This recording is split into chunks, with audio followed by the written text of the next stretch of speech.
নমস্কাৰ সকলোকে স্বাগতম জনালো কেএছকে এডুকেয়াৰ চেনেলটোলৈ। আজি আমি এই ভিডিঅ'ত অসমীয়াৰ এমচিকিউ কেইটামান আমি প্ৰশ্ন উত্তৰ আলোচনা কৰিম। লগতে আমি অসমীয়া ব্যাকৰণৰ কেইটামান টপিক বা কিছুমান কনসেপ্ট আমি খৰচি মাৰি শিকিবলৈ চেষ্টা কৰিম। আপোনালোকে যদি আমাৰ এই চেনেলটো প্ৰথমবাৰৰ বাবে চাই আছে তেতিয়াহ'লে সাবস্ক্ৰাইব কৰি ল'ব আৰু অনাগত দিনবোৰত আহিবলগীয়া নতুন ভিডিঅ'ৰ নটিফিকেশ্যন পাবলৈ বেল আইকনটো প্ৰেছ কৰি দিব। আপোনালোকে চাই আছে কেএছকে এডুকেয়াৰ। প্ৰথম প্ৰশ্নটো হৈছে নিম্নলিখিত কোনটো মন্তব্য অশুদ্ধ। আমি অশুদ্ধ মন্তব্যটো বাছি উলিয়াব লাগে। অসমীয়া ভাষা আৰ্য ভাষা গোষ্ঠীৰ এই বাক্যটো কি হয়? শুদ্ধ হয়। খ্ৰীষ্টীয় দশম একাদশ শতিকাত অসমীয়া ভাষাই জন্ম লাভ কৰিছেনে? নিশ্চয় কৰিছে। এইটো কি হয়? শুদ্ধ হয়। অসমীয়া ভাষাৰ লগতে উৰিয়া ভাষাও মাগধী প্ৰাকৃতৰ প্ৰাচ্য অপভ্ৰংশৰ পৰা উৎপত্তি হৈছে। এই বাক্যটো শুদ্ধ নে অশুদ্ধ? শুদ্ধ হয়। মাগধী প্ৰাকৃতটো অপভ্ৰংশ ৰূপ লৈছিলে। সেই অপভ্ৰংশ ৰূপ লৈ কেনে অসমীয়া, উৰিয়া, বঙালী এইকেইটা ভাষা কি হৈছে একেলগে মানে এটা পিছত এটাকে উৎপত্তি হৈছে। তো মাগধী প্ৰাকৃতৰ পৰা অসমীয়াৰ লগতে কি উৎপত্তি হৈছে? উৰিয়া ভাষাটো আৰু বঙালী ভাষাটো উৎপত্তি হৈছে। গতিকে এইটো কি হ'ব? শুদ্ধ হ'ব। গতিকে আমাৰ অশুদ্ধ কোনটো হ'ব? অশুদ্ধটো এটাও নাই, গতিকে ওপৰৰ এটাও নহয়, অপশ্যন ডিটো কাৰেক্ট হ'ব। নেক্সট আছে তলত ক অংশত থকা ৰচনাৱলী খ অংশত থকা ৰচকৰ লগত মিলাওক। আমাক মিলাব দিছে। ক অংশত কি দিছে? ৰচনা দিছে। ক অংশত ৰচনা দিছে আৰু খ অংশত কি দিছে? ৰচক দিছে। কোনে লিখিছে সেইটো দিছে। A study on Kamrupi a dialect of Assamese. এইটো কোনে লিখিছিলে? ডক্টৰ উপেন্দ্ৰনাথ গোস্বামীয়ে লিখিছে। ডক্টৰ উপেন্দ্ৰনাথ গোস্বামীয়ে লিখিছে। গতিকে এটো মিলিব 3ৰ লগত, এ মিলিব 3ৰ লগত। উত্তৰকাণ্ড ৰামায়ণ কোনে লিখিছে? উত্তৰকাণ্ড ৰামায়ণ লিখিছে শ্ৰীমন্ত শংকৰদেৱে। গতিকে বিটো মিলিব 1ৰ লগত, বি মিলিব 1ৰ লগত। গুপ্তসাৰ কোনে লিখিছে? গুপ্তসাৰ লিখিছে শ্ৰী শ্ৰী মাধৱদেৱে। চি মিলিল 2ৰ লগত। চন্দৰ ঝংকাৰ কোনে লিখিছে? চন্দৰ ঝংকাৰ লিখিছে শ্ৰীমন্ত শংকৰদেৱে। গতিকে ডিটো কিহৰ লগত মিলিব? 1ৰ লগত মিলিব। ডি 1ৰ লগত মিলিব। গতিকে কোনটো অপশ্যন কাৰেক্ট হ'ব? ডিটো কেঞ্চেল যাব। এ2 বুলি দিছে। এ2 নহয়, এ3 থকা আমাৰ তিনিটা আছে। এই তিনিটা ভিতৰত এটা হ'ব এতিয়া। বি1 থকা আকৌ দুটা আছে। এ আৰু বিৰ ভিতৰত দুটা হ'ব আমাৰ। চিটো কিহৰ লগত? চি2ৰ লগত। দুটাতে চি2 আছে। ডি কিহৰ লগত? 1ৰ লগত। গতিকে অপশ্যন বিটো কাৰেক্ট হ'ব। নেক্সট আছে অসমীয়া ভাষা বঙালী ভাষাৰ ভগ্নীস্বৰূপ বুলি নিম্নলিখিত কোনজন ভাষাবিদে উল্লেখ কৰিছে? Doctor Golakchandra Goswami, doctor Suniti Kumar Chatterjee, doctor Upendranath Goswami, doctor Banikanta Kakati. কোনে কৈছে অসমীয়া ভাষাক বঙালী ভাষাৰ ভগ্নীস্বৰূপ বুলি কেনে? সুনীতি কুমাৰ চেটাৰ্জীয়ে কৈছে। অপশ্যন বিটো কাৰেক্ট হ'ব। ইয়াৰ পিছত আছে এক দেৱ এক খেব এক বিনে নাহি কেব কথাষাৰি হ'ল। কথাষাৰি কাৰ হয়? কোনে কৈছিলে এইষাৰ কথা? ইজি কুৱেশ্যন এইটো হয়নে? শ্ৰীমন্ত শংকৰদেৱে কৈছিল। অপশ্যন ডিটো কাৰেক্ট হ'ব। ইয়াৰ পিছত আছে অসম সাহিত্য সভাৰ ডেষ্টম অধিৱেশনত লক্ষ্মীনাথ বেজবৰুৱাক ৰসৰাজ উপাধিৰে সন্মানিত কৰা হৈছিল। কিমানতম অধিৱেশনত? কিমান নম্বৰ অধিৱেশনত সেইটো সুধিছে। ত্ৰয়োদশ, 13তম অধিৱেশন, একাদশ, 11তম অধিৱেশন, অষ্টম, দ্বিতীয়। কোনখন অধিৱেশনত বা কোনটো অধিৱেশনত হ'ব? ত্ৰয়োদশ। অপশ্যন এটো কাৰেক্ট হ'ব। ত্ৰয়োদশ 13তম অধিৱেশনত। কিমান চনত হৈছিলে? 1931ত হৈছিলে। 1931 চনত হৈছিল আৰু ক'ত হৈছিল? শিৱসাগৰত হৈছিল। শিৱসাগৰত হৈছিল। তেতিয়া এই অসম সাহিত্য সভাৰ সভাপতি কোন আছিল? নাগেন্দ্ৰ নাৰায়ণ চৌধুৰী আছিল। ক'ৰবাত আপোনালোকে 1939 বুলি পাব পাৰে। 1939 নহয়, 1931 হয়। ইয়াতে মই অসম সাহিত্য সভা কিমান চনৰ পৰা হৈছিলে আৰু কোন আছিল সভাপতি এই লিষ্টখন মই দি দিছোঁ ইয়াতে। প্ৰথম হৈছিলে 1917 চনত। পদ্মনাথ গোহাঁই বৰুৱা আছিল প্ৰথম সভাপতি আৰু ক'ত হৈছিল? শিৱসাগৰত হৈছিল। লক্ষ্মীনাথ বেজবৰুৱা সভাপতিত্ব গ্ৰহণ কৰিছিলে 1924 চনত। তেতিয়া ক'ত হৈছিল? গুৱাহাটীত হৈছিল। এনেকৈ আহি 1931 চনত কি হয়? ত্ৰয়োদশ হয়, 13তম হয়। নাগেন্দ্ৰ নাৰায়ণ চৌধুৰী আছিল তেতিয়া সভাপতি। শিৱসাগৰত হৈছিল আৰু তেতিয়াই লক্ষ্মীনাথ বেজবৰুৱাক ৰসৰাজ উপাধিটো দিয়া হৈছিল। নেক্সট আছে নিমাতী কইনা কাৰ নাটক? নিমাতী কইনা কোনে লিখিছে? জ্যোতিপ্ৰসাদ আগৰৱালা, ৰমাকান্ত চৌধুৰী, মিত্ৰদেৱ মহন্ত, ওপৰৰ এটাও নহয়। কোনে লিখিছে? জ্যোতিপ্ৰসাদ আগৰৱালাই। অপশ্যন এটো শুদ্ধ হ'ব। এনেদৰে টোটেল 20টা MCQ আছে, লগতে গ্ৰামাৰৰ কিছুমান কনচেপ্ট, সৰু সুৰা কনচেপ্ট কিছুমান মই কৈ যাম ইয়াতে, খৰচি মাৰি শিকিবলৈ চেষ্টা কৰিম। এই 20টাৰ ভিতৰত আপোনালোকৰ কেইটা কাৰেক্ট হয় সেইটো আপোনালোকে কমেণ্ট বক্সত জনাবলৈ নাপাহৰিব। নিম্নলিখিত কোনবোৰ কেৱল ডক্টৰ ভৱেন্দ্ৰনাথ শইকীয়াৰ উপন্যাস? কেৱল বুলি দিছে আৰু এটা অপশ্যনত আমাৰ 3টা কৈ দিছে। অন্তৰীপ, ৰম্যভূমি, পদুম কুঁৱৰী। ইয়াৰে অন্তৰীপখন ডক্টৰ ভৱেন্দ্ৰনাথ শইকীয়াৰ উপন্যাস হয়, ৰম্যভূমিখনো হয়, পদুম কুঁৱৰীখন নহয়। পদুম কুঁৱৰীখন কাৰ হয়? পদুম কুঁৱৰী হয় লক্ষ্মীনাথ বেজবৰুৱাৰ।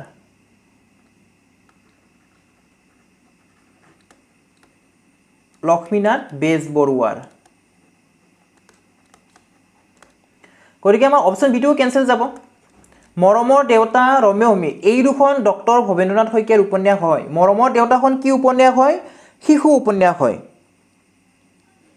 মৰমৰ দেউতাখন হৈছে ডক্টৰ ভৱেন্দ্ৰনাথ শইকীয়াৰ শিশু উপন্যাস।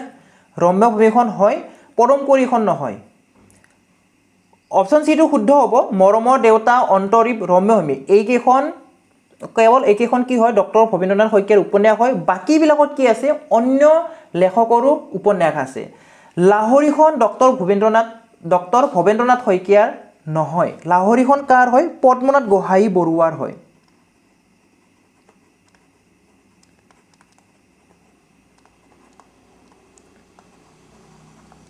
পদ্মনাথ গোহাঁই বৰুৱাৰ। ইয়াৰ পিছত আছে নিম্নলিখিত কোনটোত অসমীয়া কৃতপ্ৰত্যয় যোগ হৈছে? ধাননি, দয়ালু, লিখনি, মৰমীয়াল। কিহৰ কথা কৈছে? কৃতপ্ৰত্যয়ৰ কথা কৈছে। কৃতপ্ৰত্যয়বিলাক ক'ত যোগ হয়? ধাতুৰ পিছত যোগ হয়। ধাতুৰ পিছত যোগ হয়। ধাননি, এইটো আমি যদি প্ৰত্যয়টো যদি ভাঙি দিওঁ কি হয়? ধান যোগ অনি, ধান যোগ অনি, তেতিয়া কি হয়? ধাননি। ধানটো কি হয়? ধানটো আমাৰ ধাতু নহয়। গতিকে এইটো কেঞ্চেল যাব। দয়ালু, দয়া যোগ আলু, দয়া যোগ আলু, দয়ালু। এইবিলাক কি হয়? এইটো কৃতপ্ৰত্যয় নহয়, এইটো তদ্ধিত প্ৰত্যয়। তদ্ধিত প্ৰত্যয়। দয়ালুটো কি হয়? তদ্ধিত প্ৰত্যয়। লিখনি, ইয়াতে কি আছে? ধাতু আছে, লিখ ধাতু। লিখ ধাতু আছে ইয়াতে। লিখৰ লগত, লিখ ধাতুৰ লগত কি যোগ হৈছে? অনি যোগ হৈছে। অনি যোগ হৈছে। ইয়াতে লিখ হয় আৰু কৃতপ্ৰত্যয়বিলাক ধাতুৰ পিছত বহে, মানে লিখটো ধাতু হয়, কৃতপ্ৰত্যয়বিলাক ধাতুৰ পিছত বহে, সেইকাৰণে লিখনিটো কাৰেক্ট এনচাৰ হ'ব। Option C is the right answer. মৰমীয়াল, মৰমীয়ালটো কি হয়? তদ্ধিত প্ৰত্যয় হয়। তদ্ধিত প্ৰত্যয়। ভাঙি দিলে কি পাম? মৰম যোগ ইয়াল, মৰম যোগ ইয়াল, মৰম যোগ ইয়াল, মৰমীয়াল। এইটো কি হয়? তদ্ধিত প্ৰত্যয় হয়। কি ক'লো ইয়াতে? যিটো কৃতপ্ৰত্যয় হয়, কৃতপ্ৰত্যয়বিলাক ধাতুৰ পিছত বহে, তেতিয়াহ'লে তদ্ধিত প্ৰত্যয়বিলাক কাৰ পিছত বহিব? তদ্ধিত প্ৰত্যয়বিলাক প্ৰাদিপাতিকৰ পিছত বহে। প্ৰাদিপাতিক। এতিয়া প্ৰাদিপাতিক কি হয়? প্ৰাদিপাতিক হৈছে বিশেষ্য, বিশেষণ আৰু সৰ্বনাম। বিশেষ্য, বিশেষণ আৰু সৰ্বনাম এই তিনিটা পদক কোৱা হয় প্ৰাতিপাদিক। এতিয়া বিশেষ্য কি হয়? বিশেষ্যবিলাক কোনবিলাক বিশেষ্য হয়? যিবিলাকে নাম বুজায় সেইবিলাকে বিশেষ্য পদ হয়। বিশেষণ কোনবিলাক হয়? যিবিলাকে গুণ, দুখ, পৰিমাণ, ধৰণ এইবিলাকক বুজাব, সেইবিলাক হৈছে বিশেষণ, মানে গুণ দুখ বুজালে বিশেষণ। সৰ্বনাম কোনবিলাক হ'ব?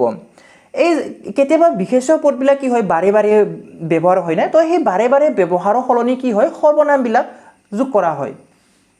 যেনেকৈ ধৰক এটা উদাহৰণ দিছোঁ, হৰিয়ে ভাত খালে, হৰিয়ে স্কুললৈ গ'ল, হৰিয়ে ভাত খালে আৰু হৰিয়ে স্কুললৈ গ'ল। তো ইয়াতে হৰি হৰি দুবাৰ ইউজ হ'ল, তো তাৰ ঠাইত কি ইউজ কৰে?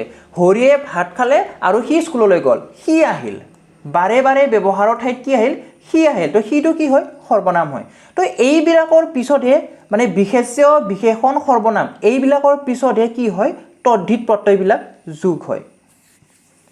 যেনেকৈ ইয়াতে দয়ালু, দয়া, মৰমীয়াল এইবিলাক কি বুজাইছে? গুণবিলাক বুজাইছে। এতিয়া আমি আগবাঢ়িম পৰৱৰ্তী প্ৰশ্নটোলৈ। নিম্নলিখিত কোনটো বিশিষ্ট ব্যঞ্জন ধ্বনি নহয় বিশিষ্ট ব্যঞ্জন ধ্বনি 21টা আছে 21টা আছে বুলি আমি জানো এটা কোনটো বিশিষ্ট ব্যঞ্জন ধ্বনি নহয় গতিকে নহয়টো বিচাৰিবলৈ হলে আমি কোনটো হয় সেইটা আমি জানিব লাগিব এটা চাওক অসমীয়া ভাষাৰ বিশিষ্ট ব্যঞ্জন ধ্বনি 21টা আছে কোনকিটা হয় ক খ গ ঘ ঙ প্ৰথম ছ বৰ্গীয় জ দন্ত্য ত দন্ত্য থ দন্ত্য দ দন্ত্য ধ দন্ত্য ন প ফ ব ভ ম ৰ ল দন্ত্য খ আৰু হ এইকেইটা হৈছে এই 21টা হৈছে বিশিষ্ট ব্যঞ্জন ধ্বনি গতিকে ক আছে ক হয় প্ৰথম ছ হয় ঙ হয় কোনটো নহয় অন্তস্থয়টো নহয় গতিকে ডি টো কাৰেক্ট হ'ব কেতিয়াবা ইয়াৰ ঠাইত বেলেগো দি দিব পাৰে বা কেতিয়াবা সুধিব পাৰে যে নিম্নলিখিত কোনটো বিশিষ্ট ব্যঞ্জন ধ্বনি হয় গতিকে এইকেইটা আপোনালোকে মুখস্থ কৰি থৈ দিয়ক নেক্সট আছে বৃন্দাবনী বস্ত্ৰ নিম্নলিখিত কোনজন মহাপুৰুষৰ তত্ত্বাৱধানত অসমীয়া শিপিনীয়ে বৈ উলিয়াইছিল বৃন্দাবনী বস্ত্ৰ কি হয় বৃন্দাবনী বস্ত্ৰ হৈছে পাটৰ কাপোৰত কি কৰা হৈছে পাটৰ কাপোৰত ভাগৱত মহাভাৰত বিশেষকৈ ভগৱান শ্ৰীকৃষ্ণৰ যিবিলাক শিশুকালৰ যিবিলাক মানে লীলা আছে সেইবিলাকক মানে ফুল বাছি ফুল তুলি কেনে অংকন কৰা হৈছে পাটৰ কাপোৰত ফুল তুলি কেনে অংকন কৰা হৈছে বিশেষকৈ কাৰ আছে শ্ৰীকৃষ্ণৰ যিটো বাল্যকালৰ যিবিলাক মানে লীলাবিলাক আছে সেইবিলাক আছে কাৰ তত্ত্বাৱধানত অসমীয়া শিপিনীয়ে বৈ উলিয়াইছে শ্ৰীমন্ত শংকৰদেৱৰ তত্ত্বাৱধানত কৃপাবৰ বৰুৱা নামৰ কাল্পনিক চৰিত্ৰৰ ৰচক হ'ল জ্যোতিপ্ৰসাদ আগৰৱালা ৰমাকান্ত চৌধুৰী মিত্ৰদেৱ মহন্ত লক্ষ্মীনাথ বেজবৰুৱা কৃপাবৰ বৰুৱা এটা কাল্পনিক চৰিত্ৰ হয় এটা ইমাজিনাৰী কেৰেক্টাৰ হয় ইয়াক কোনে ক্ৰিয়েট কৰিছিলে কোনে ৰচিছিল ইয়াক এই চৰিত্ৰটো লক্ষ্মীনাথ বেজবৰুৱাৰ নাটক বা গল্প কিছুমান আছে য'ত নেকি এই কৃপাবৰ বৰুৱা কেৰেক্টাৰটো পোৱা যায় ইয়াৰ পিছত আছে নিম্নলিখিত কোনটো ব্যঞ্জনান্ত শব্দৰ পিছত বহা কাৰক বিভক্তি এটা ব্যঞ্জনান্ত শব্দৰ পিছত বহা কাৰক বিভক্তি কোনটো হয় লৈ অলৈ ৰ ত দন্ত্য ত ইয়াৰ ভিতৰত শুদ্ধটো হ'ব অপচন বি অলৈ ব্যঞ্জনান্ত শব্দৰ পিছত বহা কাৰক বিভক্তিৰ ক্ষেত্ৰত মানে বিশেষকৈ কি হয় আগত অ বিলাক আহে ইয়াতে মই লিষ্টখন দি দিছোঁ নাম বিভক্তি বা কাৰক বিভক্তি কেইটা আছে কাৰক বিভক্তি কেইটা আছে 6টা আছে বা 6 প্ৰকাৰৰ হয় ইয়াতে কোনটো ধৰা নাযায় পঞ্চমীটো ধৰা নাযায় পঞ্চমীটো কাৰক বিভক্তি হিচাপে ধৰা নাযায় সেই কাৰণে ইয়াতে লিষ্টত নাই প্ৰথমা আছে দ্বিতীয়া আছে তৃতীয়া চতুৰ্থীৰ পিছত ডাইৰেক্ট কি ওলাইছে ষষ্ঠী তাৰ পিছত সপ্তমী আৰু এইটো কি হয় এইটো শূন্য নিচিনা দিছে তো এইটো শূন্য বিভক্তি বুলি কয় য'ত নেকি আমাৰ বিভক্তি চিনটো নাহে গতিকে চৰান্ত শব্দৰ পিছত এইকেইটা আহে এ হস্যই ক এইকেইটা শূন্য বিভক্তি এ ৰে লৈ ৰ ত এ এইবিলাক হৈছে চৰান্ত শব্দৰ পিছত বহা কাৰক বিভক্তি আৰু ব্যঞ্জনান্ত শব্দৰ পিছত এইবিলাক বহে এ হস্যই শূন্য বিভক্তি অ এৰে অলৈ অৰ অত এইকেইটা চাওক অ আহিছে আগত অ আহিছে গতিকে আমাৰ অলৈ আছে অপশ্যন বি টো কাৰেক্ট হ'ব নেক্সট আছে কাৰক বিভক্তি কেই প্ৰকাৰৰ অলপ আগতে ক'লোঁ কাৰক বিভক্তি কেই প্ৰকাৰৰ হয় 6 প্ৰকাৰৰ হয় অপশ্যন বি টো কাৰেক্ট হ'ব ইয়াৰ পিছত আছে নিম্নলিখিত কোনটো পুৰুষবাচক বিভক্তিৰ চিন নহয় 2019ৰ পুৰুষবাচক বিভক্তি বাছিবলৈ আহিছিল গতিকে আমি এই টপিকটো ভালদৰে জানিব লাগিব যে পুৰুষবাচক বিভক্তি চিনবিলাক কোনবিলাক হয় এটা নহয়টো সুধিছে মানে হয়বিলাকো আমি জানিব লাগিব উটো হয় বুলি আমি জানো কাৰণ এইটো 2019ত আহিছিল কাৰণে এইটো আমাৰ মাইণ্ডত থাকিব ইয়াৰে শুদ্ধ উত্তৰ হ'ব অপশ্যন ডি ম ইয়াতে চাওক পুৰুষ অনুযায়ী ক্ৰিয়া বিভক্তিবোৰ হ'ল যিবিলাক আমি পুৰুষবাচক বিভক্তি বুলি কওঁ ইয়াৰে চিহ্নবিলাক হৈছে উ এইটো হৈছে প্ৰথম পুৰুষৰ ক্ষেত্ৰত উ বহে আৰু দ্বিতীয় পুৰুষৰ ক্ষেত্ৰত মান্য অৰ্থত আ বহে আৰু তুষ্য অৰ্থত শূন্য বিভক্তি বহে অ আৰু হস্যই বহে আৰু তৃতীয় পুৰুষৰ ক্ষেত্ৰত কি বহে শূন্য বিভক্তি বহে য'ত নেকি বিভক্তি কোনো চিন নাথাকে অক বা উক বুলিও কয় আৰু এইকেইটা হৈছে পুৰুষবাচক বিভক্তিৰ চিহ্ন গতিকে এতিয়া ম নাই মটো আমাৰ শুদ্ধ উত্তৰ হ'ব মটো কি নহয় পুৰুষবাচক বিভক্তিৰ চিহ্ন নহয় শ্ৰীমন্ত শংকৰদেৱৰ দ্বিতীয় পত্নীৰ নাম কি আছিল এইটো আহিছিলে 2019ত কিন্তু বঙালী পেপাৰত আহিছিলে এই কুৱেশ্যনটো 2019ত বঙালী পেপাৰত আহিছিলে শ্ৰীমন্ত শংকৰদেৱৰ দ্বিতীয় পত্নীৰ নাম কি আছিল বিধুমুখী বাসন্তী দেৱী কালিন্দী ইন্দুমতী ইয়াৰে কাৰেক্ট আনসাৰটো হ'ব কালিন্দী অপশ্যন চি টো হ'ব শুদ্ধ উত্তৰ প্ৰথম গৰাকীৰ নাম কি আছিলে সূৰ্যৱতী প্ৰথম গৰাকীৰ নাম হৈছে সূৰ্যৱতী আৰু এই সূৰ্যৱতীৰ এগৰাকী ছোৱালী আছিলে যাৰ নাম আছিল মনু আছিলে মনুৰ প্ৰায় 8-9 মাহ মান হওঁতে জন্মৰ পিছত প্ৰায় 8-9 মাহ মান হওঁতে কি হৈছিলে সূৰ্যৱতীৰ মৃত্যু হৈছিলে তাৰে পিছত শংকৰদেৱে আকৌ এবাৰ বিয়া পাতিছে কেতিয়া বিয়া পাতিছিল 14 বছৰ বয়সত 14 বছৰ বয়সত অৰ্থাৎ কিমান হ'ব 54 বছৰ বয়সত 54 বছৰ বয়সত দ্বিতীয় বিবাহ পাতিছিলে শ্ৰীমন্ত শংকৰদেৱে আৰু নাম আছিলে কালিন্দী ইয়াৰ পিছত আছে নিম্নলিখিত কোনটো শব্দত স্বৰসন্ধি হৈছে দিগন্ত তদুপৰি মুনীন্দ্ৰ জগদীশ কোনটোত স্বৰসন্ধি হৈছে স্বৰসন্ধি হ'লে কি হয় আমাৰ দুটাতে যেটো দুটা পদ লগ লাগি কেনে সন্ধি হৈছে তাতে দুটাতে কি থাকিব লাগে স্বৰ বৰ্ণটো থাকিব লাগে দিগন্তটো আমি যদি ভাঙি চাওঁ সন্ধি যদি ভাঙো তেতিয়া কি পাম আমি দিক যোগ অন্ত দিগন্ত দিক যোগ অন্ত দিক ইয়াতে আমাৰ তলত এই ৰেফডাল আছে হয়নে তলত আছে মানে পিছফালে অ উচ্চাৰণটো নাহিব দিক যোগ অন্ত এটো কি হ'ব ব্যঞ্জন সন্ধি হ'ব ব্যঞ্জন সন্ধি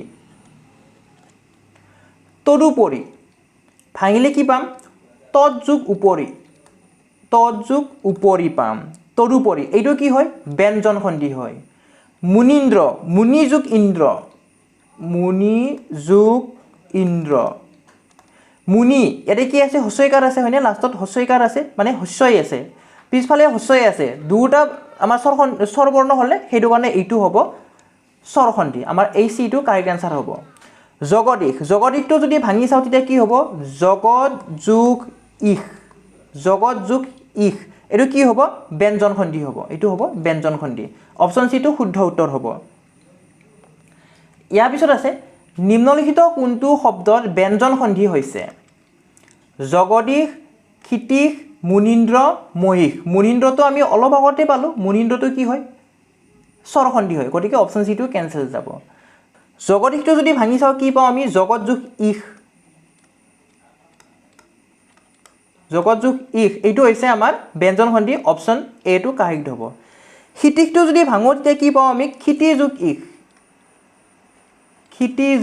ইশ এইটো কি হ'ব স্বৰসন্ধি হ'ব যেহেতু ক্ষিতি হস্যইকাৰ আছে মানে হস্যই আছে এইটো কি হ'ব স্বৰসন্ধি হ'ব মুনীন্দ্ৰটো স্বৰসন্ধি হয় আৰু মহিষটো আমি যদি ভাঙো কি পাম মহি যোগ ইশ কি হয় স্বৰসন্ধি হয় অপশ্যন এ টো শুদ্ধ উত্তৰ ইয়াৰ পিছত আছে উত্তৰ দক্ষিণ চান্দ্ৰ পৰা নাৰ ৰাম আদি শব্দ পিছত কি শব্দ থাকিলে দন্ত্য ন মূৰ্ধন্য ন হয় এনেকুৱা এটাও আহিছিলে আসাম টেট 2019ত আসাম টেট 2019ত আহিছিলে বঙালী পেপাৰত বেংগলী পেপাৰত আহিছিলে এনেকুৱা ধৰণৰ এটা কুৱেশ্যন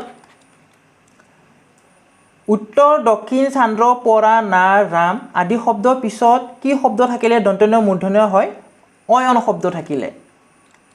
শব্দ থাকিলে অপশ্যন চি টো কাৰেক্ট হ'ব উত্তৰ যোগ অয়ন উত্তৰায়ণ ৰাম যোগ অয়ন ৰামায়ণ এইবিলাকত কি হৈছিলে আমাৰ মূৰ্ধন্য ন হৈছিল অপশ্যন চি টো কাৰেক্ট হ'ব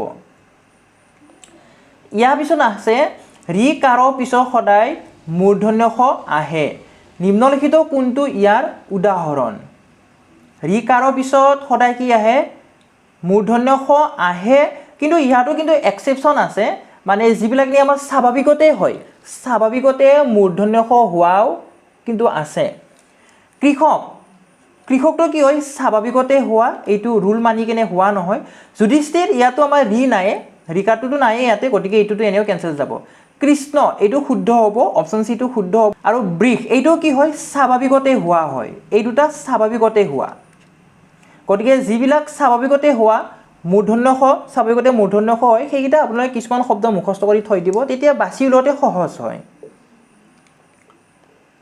ইয়াৰ পিছত আছে ৰাধা কৃষ্ণ শব্দটোৰ সমাস কি ৰাধা কৃষ্ণ ইয়াত কাক কাক বুজাইছে এই ৰাধা কৃষ্ণটোৱে কাক কাক বুজাইছে ৰাধাক বুজাইছে আৰু কাক বুজাইছে কৃষ্ণক বুজাইছে ৰাধা আৰু কৃষ্ণ ৰাধা কৃষ্ণ ইয়াতে মিনিঙৰ কোনো মানে সালসলনি হোৱা নাই বা বেলেগক বুজোৱা নাই ৰাধাক বুজাইছে কৃষ্ণক বুজাইছে ৰাধা কৃষ্ণও ৰাধাক বুজাইছে কৃষ্ণক বুজাইছে তাৰমানে কোনটো হ'ব ই ইতৰেতৰ দ্বন্দ্ব সমাস হ'ব অপশ্যন বি টো কাৰেক্ট হ'ব দুটা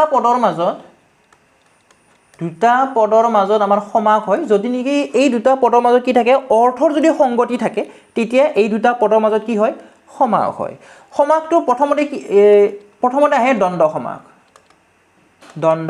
সমাস এই দ্বন্দ্ব সমাসৰ আকৌ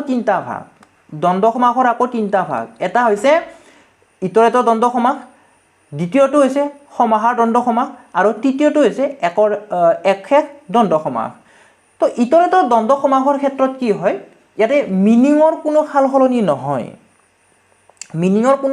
নহয় যেনেকৈ হৰি আৰু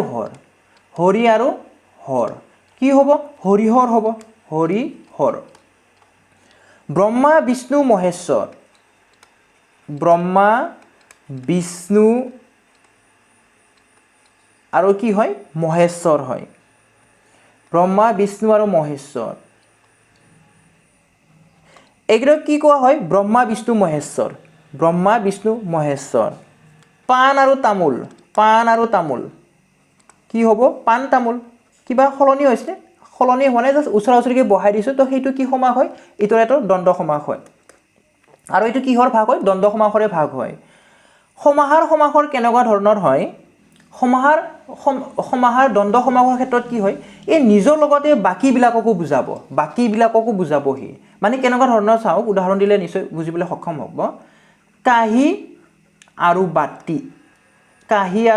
বাতি এই দুটাৰ মাজত যদি সমাস হয় আমি কি বুলি কওঁ কাঁহী বাতি এতিয়া কাঁহী বাতি বুলি কোৱাৰ লগে লগে ঘৰৰ পাকঘৰৰ বাকী অন্য বাচনবিলাক কি থাকিব সেইবিলাককো বুজায় পাকঘৰত যি আছে সেই সকলোবিলাককে বুজায় গতিকে ই কাঁহী আৰু বাতি এই দুটা মিনিংটো বুজোৱাৰ লগতে কি বুজালে পাকঘৰত যি আছে সেইবিলাকক বুজালে সেইটো কাৰণে এইটো কি সমাস হয় সমাহাৰ দ্বন্দ্ব সমাসত কি হয় বুলি কৈছোঁ মানে নিজৰ লগতে আনকো বুজায় আৰু যদি কওঁ বাৰীৰ তামোল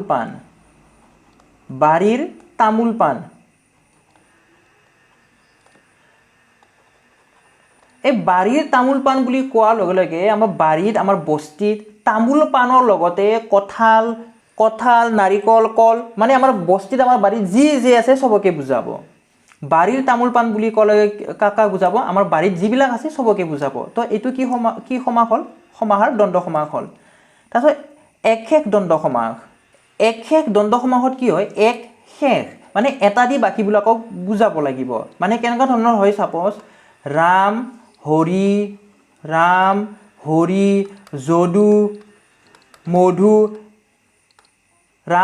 যদু মধু আমাৰ ঘৰত আহিছিল তো ইয়াতে আমি কি লিখিম প্ৰথমটো যিটো আছে সেই প্ৰথমটো আমি কি কৰিম বহু বচন কৰিম যেনেকৈ ৰামহঁত আমাৰ ঘৰত আহিছিল বুলি ক'লে ৰাম হৰি যদু মধু যিসকল আহিছিল চবকে বুজাব দ্বিগু সমাসৰ ক্ষেত্ৰত কেনেকুৱা হয় দ্বিগু সমাসে কি বুজায় যিবিলাক আমাৰ সংখ্যাবাচক আছে সেই সংখ্যাবাচকবিলাকৰ ক্ষেত্ৰত দ্বিগু সমাস হয় যেনেকৈ 2 মাহৰ সমাহাৰ কি বুলি ক'ম দুমাহী বুলি ক'ম আৰু পঞ্চামৃত বুলি ক'লে কি হয় পঞ্চ অমৃতৰ সমাহাৰ হয় তো ইয়াতে 5টাৰ কথা কৈছে সংখ্যাৰ কথা কৈছে তো সংখ্যাবিলাকৰ ক্ষেত্ৰত কি হয় দ্বিগু সমাস হয় আজিৰ ভিডিঅ'টো আমি ইমানতে সামৰণি মাৰিম আপোনালোকে ভিডিঅ'টো লাইক কৰিব আৰু লগতে আপোনালোকৰ এই 20টাৰ ভিতৰত কেইটা কাৰেক্ট হৈছে সেইটো আপোনালোকে কমেণ্ট বক্সত জনাবলৈ নাপাহৰিব ভিডিঅ'টো আমি ইমানতে শেষ কৰিম ভিডিঅ'টো শেষ হ'লে চবৰ বাবে ধন্যবাদ